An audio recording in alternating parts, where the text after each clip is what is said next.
Aksioni Inspektoriatit Kombëtar të Mbrojtjes së Territorit është rikthyer sërish në Theth, një nga zonat më të njohura turistike të veriut të vendit, por edhe më të kontestuara për ndërtimet pa leje.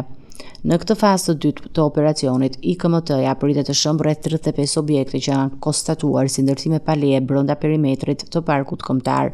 Burimet nga institucionet shtetërore bëjnë me dije se banorët dhe subjektet përkatëse janë njoftuar proceduralisht për prishjen, ndërsa në terren janë angazhuar forcat e policisë së Shkodrës për të garantuar mbarvajtjen e operacionit.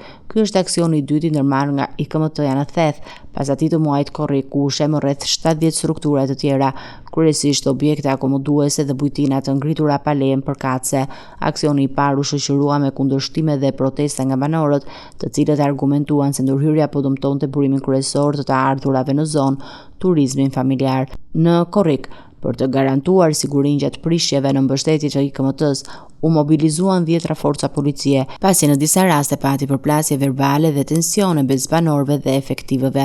Në total, vetëm gjatë vitit 2025 në Parkun Kombëtar të Thethit janë shembur afro 100 ndërtime pa leje, duke kthyer këtë zonë në një nga vendet me ndërhyrje më të mëdha të autoriteteve për rivendosjen e rendit urbanistik. Sipas burimeve zyrtare, aksioni do të vijojë edhe në ditët në vijim, me qëllim çlirimin e të gjithë territorit nga ndërtimet e paligjshme në përputhje me statusin e mbrojtjes së parkut kombëtar dhe me synimin për ruajtjen e vlerave natyrore dhe turistike të Thethit.